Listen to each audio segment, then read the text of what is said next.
Hi everyone, I'm Kristen. Welcome back to another video where I'm going to be sharing more fantasy and sci-fi series that are getting their conclusions this year in 2025.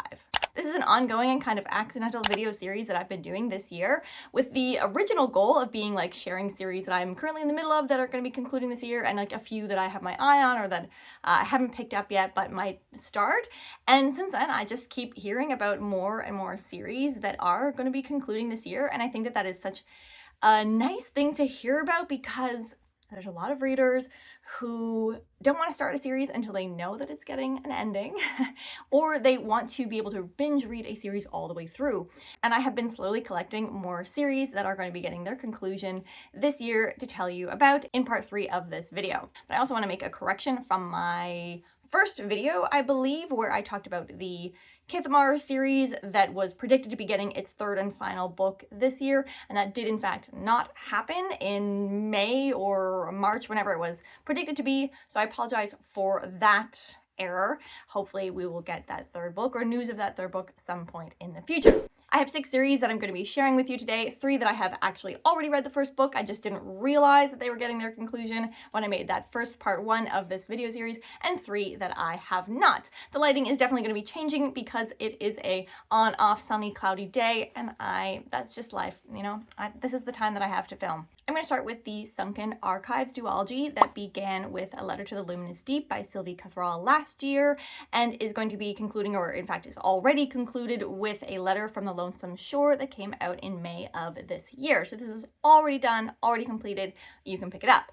This is an epistolary fantasy novel that is a collection of various writings where between 2 characters who fall in love via their pen pal relationship, essentially, over their shared love of the ocean and sea creatures and this mystery that they are working through. However, we're also getting the letters between their respective siblings who are investigating the disappearance of their siblings. I think at this point a year passed. So we're getting the letters from the couple, like watching them become acquainted and begin this pen pal kind of adoration, let's say, and then we're also getting from the past, but then we're also getting their 2 siblings kind of investigating their disappearance and them working through their grief of this disappearance and what potentially happened and the mystery that the siblings might have stumbled upon. And it is in various forms of communication, so some of them are like full letters,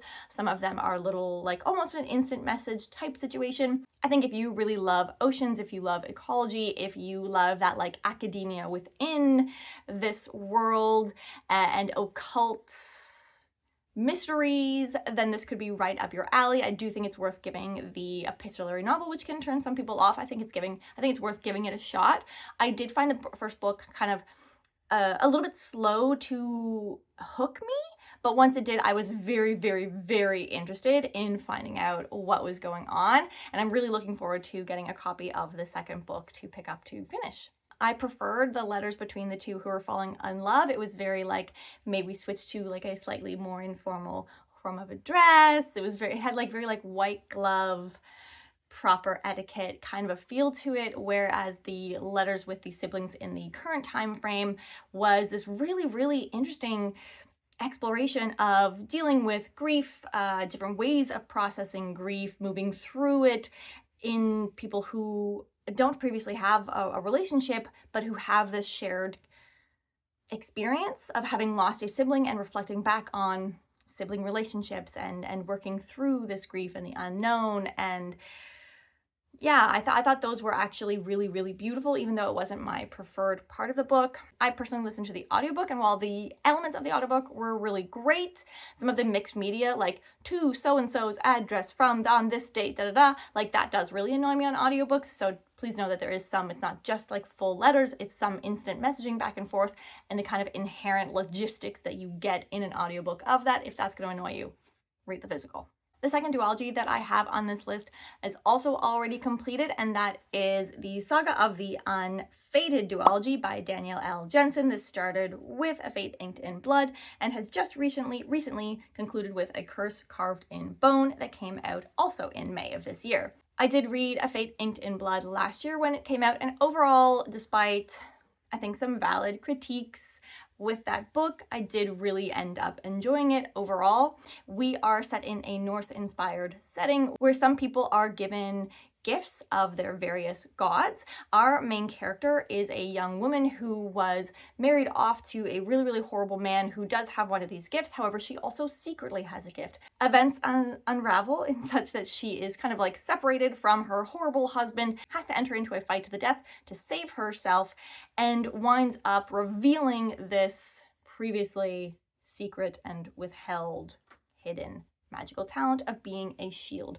maiden. And this is a magical gift that a local jarl would like to take advantage of as it relates to a prophecy of great, success and renown. The jarl's son happens to be a very attractive guy with a lot of sexual innuendo banter with our main character, so it is that kind of a setup. I think our main character can be really, really annoying and frustrating as you read this book, but if you like Norse-inspired writing, if you like more like sexy innuendo banter and a character who is grappling with the things that they feel compelled to do given the powers that they have, then this could be worth checking out, especially if you have enjoyed previous works of Daniel L. Jensen's in the past. I'm currently on hold for a copy of the second book and very curious to see how this series will shake out. I'm going to start with the trilogy that is already complete, and that is the 5 Penalties series. This began with the book The Helm of Midnight by Marina J. Lostetter,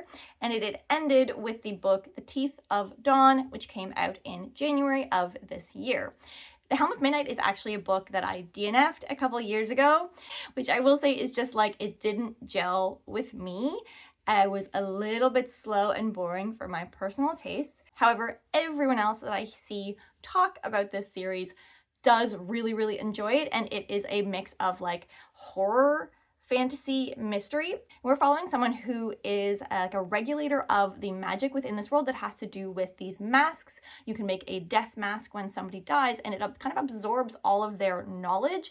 So for example, a surgeon could pass down all of their knowledge and experience, an artist, an engineer, etc. And the instigating event that our regulator main character has to deal with at the beginning of this book is the theft of a mask that was made kind of mysteriously of a serial killer from the time. And then of course bodies begin to appear in a very similar manner to the serial killer from the past. And then we additionally get other perspectives that are showing us things that happened during the time when this serial killer was first operating, let's say. I do think that the magic in this world was really, really cool. It was really unique. The regulation of the magic as well as like the mastery of it, because like not only do you get the knowledge, there's a little bit of like personality involved with these masks as well. So the masks can theoretically kind of like take over you. And so I felt like I was actually really interested in the masks. I was interested in the magic. I was intrigued by the like current mystery. It just was moving at a too slow of a pace for where I was at when I happened to pick up. This is one that I would, potentially give another shot in the future were space to open up in my TBR to allow that. But again, another potential series that you could pick up and read all the way through this year, especially if you are on the look for fantasy horror, potentially as you build your end of the year fall TBR. The Magic of the Lost trilogy, beginning with the book The Unbroken by C.L. Clarke, is also expected to finish this year, with The Sovereign predicted to be coming out in September of this year. I am forgetting if this was one of the gay trifecta, the lesbian trifecta books that came out that year. Was that 2021? It was definitely Jasmine Throne. It was definitely She Who Became the Sun. I feel like The Unbroken was the other one. So if you didn't wind up picking that book up, then now could potentially be the time to pick up The Unbroken and read this trilogy all the way through. We are definitely dealing with a colonial situation here. Touraine is a soldier stolen as a child and raised to kill for the empire that she was essentially stolen by. She now is being sent back to her homeland to tamp down a rebellion by her people. We also follow the niece of the current empire, or the emperor, Luca, who wants to get her uncle off the throne and take over. I think Luca is like a very morally gray character. I've definitely had my eye on The Unbroken when it originally came out in 2021. Yes, it was 2021. And I just ultimately didn't wind up making the cut for me that year, but I'm definitely going to be paying attention in September, like into the fall, when The Sovereign releases, to see what the general reception for the conclusion is, because I definitely would consider picking this one up again. I definitely would consider picking this one up if it really sticks the landing. So if The Unbroken caught your eye back in 2021, but you decided that you wanted to wait until it was fully released, now is the time. Pick it up and read that series all the way through. The penultimate series here that I'm sharing is the only sci-fi on this list, and the final one where I have in fact read the first book, and that is the Kingdom trilogy, beginning with These Burning Stars, written by Bethany Jacobs, and concluding with This Brutal Moon, expected to come out in November of this year. I'm not typically a sci-fi reader, but this book did really, really work for me. And the only reason that I have not yet picked up the second book in this series is because my library just still hasn't gotten a copy of it. We are set in a world where there are, an expansive sci-fi world with various different planets and an overarching religious order called the Kingdom. It is definitely coded with some Catholicism type references. While on the surface, this is like a dark and intricate and kind of like taking over their lives, kind of like cat and mouse chase between a representative of the Kingdom and this student whose life is irreversibly changed by that Kingdom representative. Oh, that was too long of a sentence, but I'm gonna go with it. That is the surface level story here that we're going with, but it also digs into this, again, Catholic coded overarching religious order, the dark and brutal things that the Kingdom and the nobility have done to hold power, the oppression and genocide of peoples in order to hold on to power, and the ways in which this cat and mouse chase and search or hunt for revenge takes over the lives of the people involved. It's got all of those things. I am very, very curious to see where it goes, not only like in the second book, but moving forward, because the ending of the first book is so explosive, so cool, and takes us to a very, very new and different place. So I have heard only amazing things about the second book, just that it went in a very different direction. So I am very, very excited about this series overall, and I cannot wait to continue reading on with it. I just need to get a copy of that second book.